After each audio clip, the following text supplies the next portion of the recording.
Hello, welcome to another edition of Gaming Memories. This is the series that I kicked off about 5 or 6 weeks ago, and I started this series by looking at two games I created in shoot 'em up construction kit on the Commodore 64 back in 1990, and that's what I'm going to continue doing with this episode as well. So I've got two more games that I created back in the day for us to have a look at today. Now, if you didn't watch my first video, then I suggest you do go and have a look at that, because it does give you a bit more background into shoot 'em up construction kit and into how I came around creating these games and revisited them after all these years. So in that first video I played two games that were pretty simplistic. There was a basic space shoot 'em up and also a scrolling run and gun type game like Ikari Warriors or Commando. This time around the games we're going to look at are a little bit more interesting, I think. I've basically taken influence from some arcade games of the time and tried to make my own versions of those and put my own sort of spin on them as well. So hopefully these will be a little bit more interesting than the first ones. So let's take a look at the first one now, which is on the screen behind me. Okay, so here we have Traffic Cop, and this is probably the worst title screen of all the games I've created. Very boring, just some text. It's got very detailed instructions though. It tells you press fire to start, run stop to pause, and restore to restart when paused. So lots of detail there. Also, I really seem to want to make sure that everyone knew I made this game, even though no one would see it other than myself and a couple of friends probably, because Cornsoft is mentioned twice and it's also got my name on it as well. As a little aside, people have often asked me why I spell my name Matt with one T when my full name Matthew is with two T's, and I've always told them it dates back to when I was a kid and I used to put my name in high score tables on games. Now this doesn't prove that, but it does prove that I've been calling myself Matt with one T since at least the age of 14. So there you go, for anyone who's ever questioned it, there's the proof.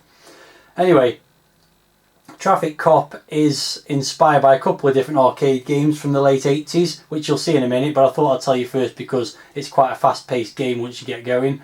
So the first of those is APB, which was a game where you drove around in a police car arresting people for doing various crimes.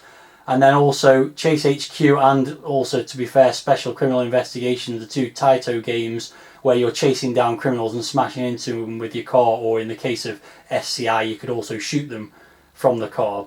So this game is very obviously inspired by all of those games to some extent. So let's make a start on the game and show you why. By the way, this is the only game I made as well from these selection that I'm showing on these videos that's a single player game. There's no two-player option in this one. So you can see I'm in a police car starting on the streets, and there's various cars to avoid. Some of them you can just drive straight into. Not sure, something killed me there, I'm not sure what that was. So some of the cars you can just drive straight through them, they don't do any damage, like that blue one that's just gone through me. The pink cars are litter bugs, which was ripped off directly from APB, which I will show a little thing that shows you that they're litter bugs next time we see one. Here you can see the road splitting into two, and one of them's off-road. That's ripped off clearly from Chase HQ. That happened in the game where you get the intersection and you choose whether to go the fast route or the slow route. And then here we go, this is the end of the first level, and you can see the enemy car had an arrow pointing at it. Again, that's ripped off from Chase HQ and SCI. The idea is you've got to shoot the criminal. I've just spawned in the middle of a building there and lost another life. You're going to shoot the criminal to basically get a load of points. So the litter bug, you might have noticed it then, I'll try and point it out next time. The litter bug leaves litter behind, and that was done, I was quite proud of this, by having it fire bullets but in different directions, and each different direction was a slightly different sprite for the bullets, so different items. But then I put the duration or the distance of the bullet to 0 so that it basically just stopped on the ground. So that was the litter bug, and if you do crash into the litter you do lose a life, even though clearly your car would be able to run over it. So here's the end of the second stage already, and I've managed to wipe that one out. The yellow ones are taxis, I think. The yellow cars, you can run into them and pick up points. And also the green ones, I think, are supposed to be people that are speeding and weaving along the road. And you can also collect the bikes, and there's also hitchhikers at the side of the road. You might have seen me collect a couple of those as well. Here's one, in fact. Quite nicely animated sprites for those as well. So the one thing you'll notice again, just like some of my other games, is the levels are really short. Don't really go on long enough. I clearly got bored drawing the levels and just wanted to make a game out of them to some extent.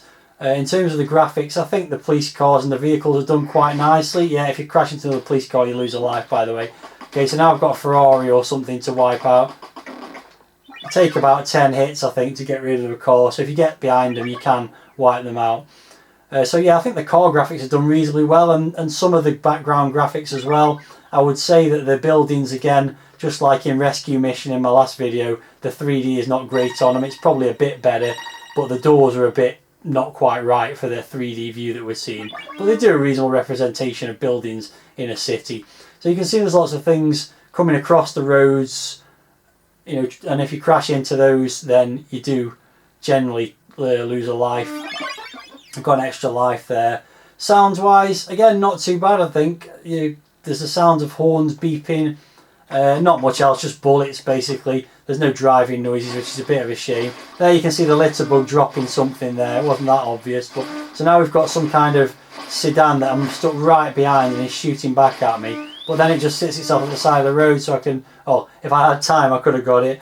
So there's another hitchhiker to pick up there. Cars coming across. Oh, and then this truck appears and you lose another life. So that's not very good. Well, I suppose you'll learn by playing through it. This is a lot tougher than the two games in the first video. There are various areas where it's a bit tricky. Here we've got a destroyed bridge that you've got to navigate through. Probably if it was a bit faster it'd be more difficult. I think this is the last level though, and you've got to shoot this helicopter. Oh wow, okay. And that was my last life gone. So just to demonstrate a couple of things again, I'll just play through again. I wanted to show the litter bug off really. I think that's probably my best achievement from this game. If you watch the litter bug, he's dropping different things behind him. He's actually stopped there, which didn't help. There's another one comes up the middle here now, I think. The pink vehicle somewhere along here. There we go. And if you see he's dropping stuff behind him, and each time he drops something it's different. I've crashed into that litter now.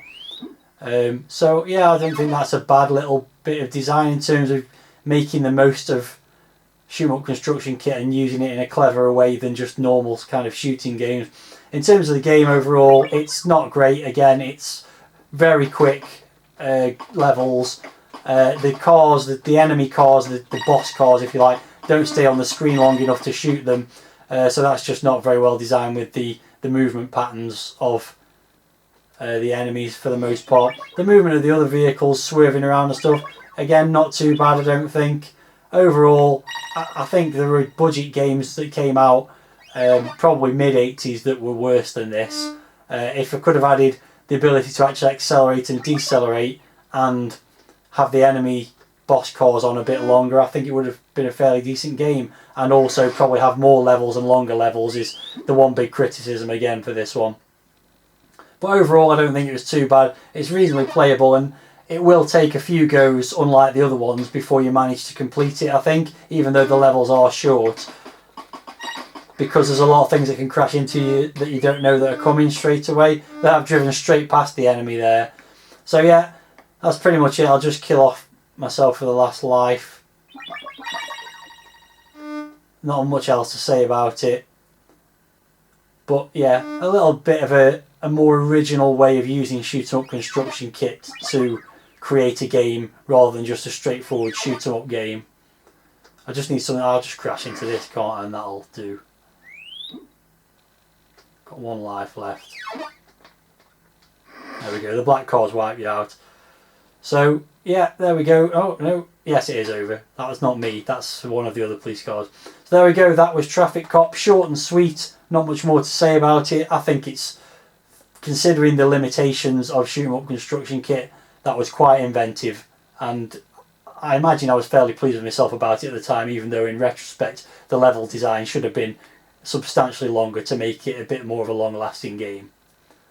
So now I'll load the second game up for this one, and this one's again inspired by another arcade game from the era. You'll find out what that is in a minute. Okay, so the next game is loaded, and as you can see it's called Invade Iraq. Now this was clearly inspired by the Middle East conflict that was brewing in the middle of 1990. At the point I made this, I don't believe the Iraq War had actually started. So the first thing you can see here is that the title screen is again using what seems to be my favourite colour combination of the sort of cycling silver colour, because I think this is the third out of 4 games that we've looked at so far that uses it. But the most impressive thing, or the most significant thing about this, is that I've used some of the character set for the letters to actually create blocks that I could then create the title there, Invade Iraq, in the sort of bigger font.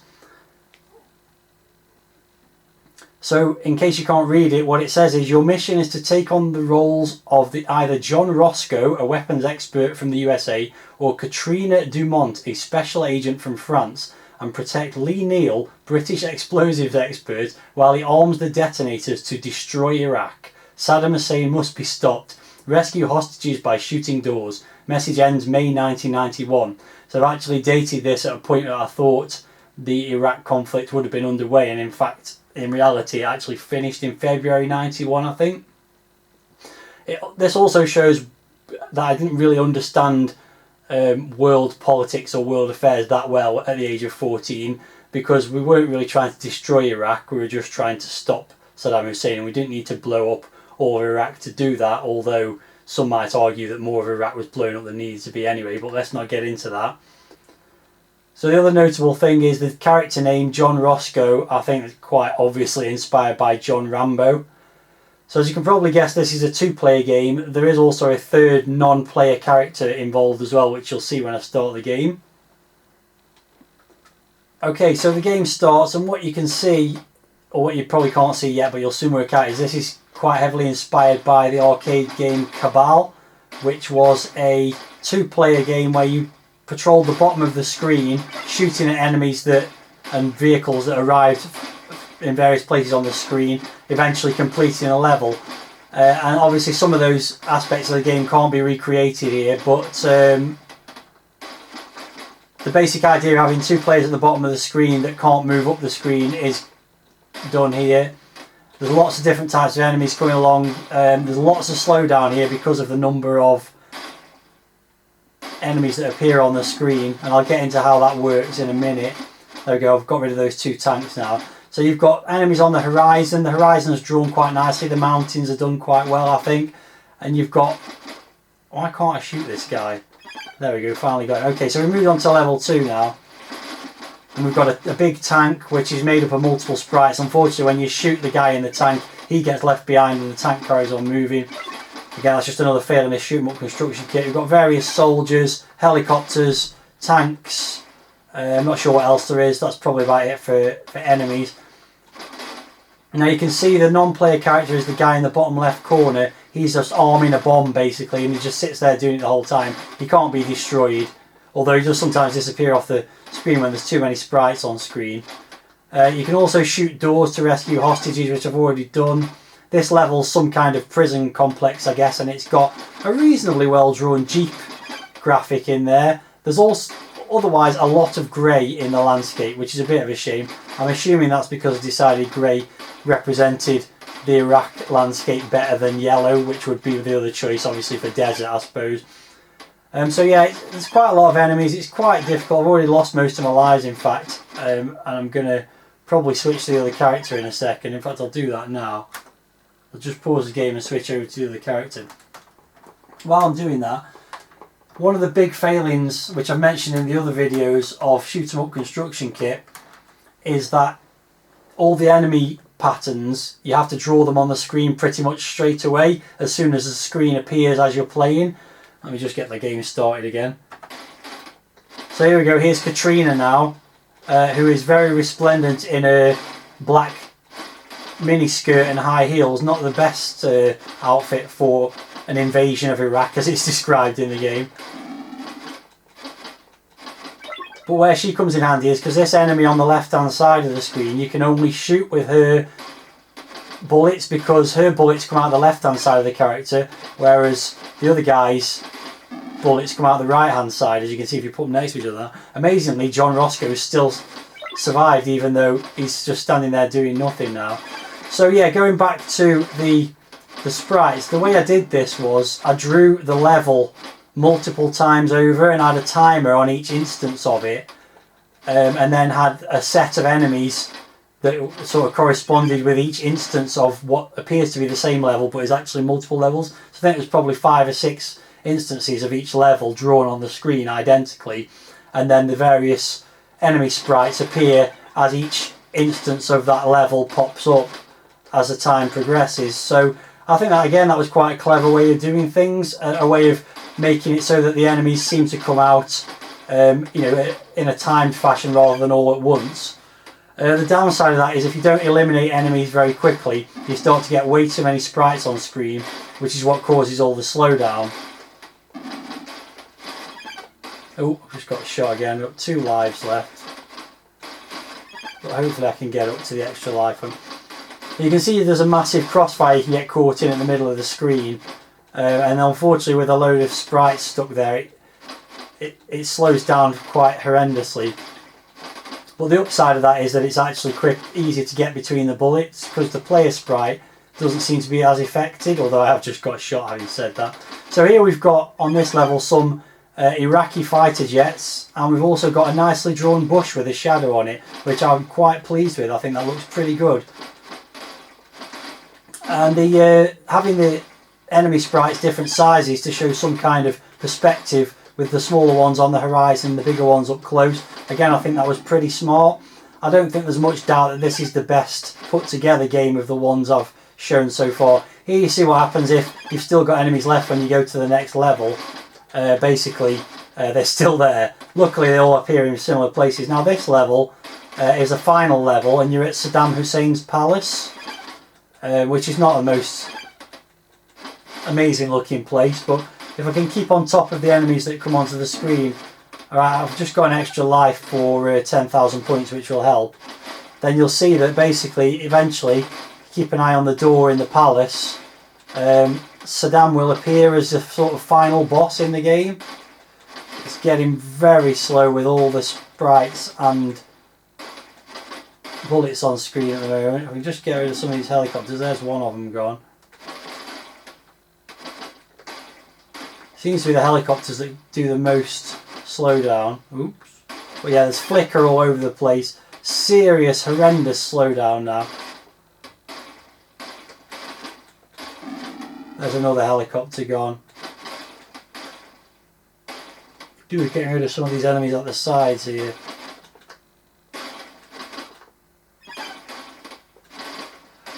One thing I've noticed with... Oh, there goes another life. I've still got a life left though. One thing I've noticed with all my games is I'm never very fond of doing... here's Saddam now, look. And basically you can't kill the hostage, so you just shoot at him and he doesn't even fire at you. So it is quite an easy boss to get rid of. But if you shoot him enough times, a bit of his head blows off. That just happened, if you noticed it. And I've rescued the hostage as well. I've got a couple of enemies left to wipe out. But there we go. I've basically completed the game. And I also drew an end screen with the end on it, and also a TV screen with KBC News, which says the Iraq affair has ended thanks to 3 UN vigilantes. Don't really think I knew exactly what vigilantes were at that point, because I don't think you'd have vigilantes working for the UN. But there you go. Unfortunately, I can't shoot those last couple of enemies because I can't move on this screen. Everything is stuck in place. There's a little bit of animation on the newscaster's mouth there, and then yeah, it's back to the beginning as you'd expect. So there you go, that's Invade Iraq, and there goes my last life actually, which is quite timely because I'd pretty much completed the game anyway. Well, I had in fact. So yeah, what I'd say about that is, it's not bad. I mean, I think that's a pretty reasonable game. It could have done with more levels again, to make it a bit harder, because it was quite easy to get through, and I've on previous playthroughs completed it with just one character as well, when I've not been talking at the same time as playing. But I think overall I would say the graphics were pretty nicely drawn. Having the different levels of perspective with the smaller enemies on the horizon was quite good.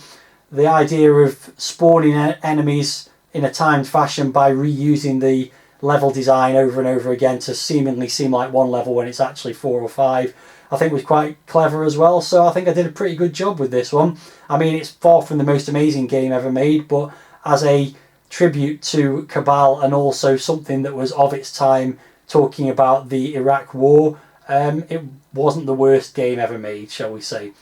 A bit of music and some better sort of title screen things and a high score table. sort of things that you can add with these enhancements that have been made to Shoot 'em Up Construction Kit over the years would have made that a fairly reasonable game, and it probably would have had to be renamed because I don't think Invade Iraq would have gone down very well with the publishers and things like that. But in terms of a game design and some sort of clever, innovative ways to use Shoot 'em Up Construction Kit, I think that's definitely the best one I've shown off so far.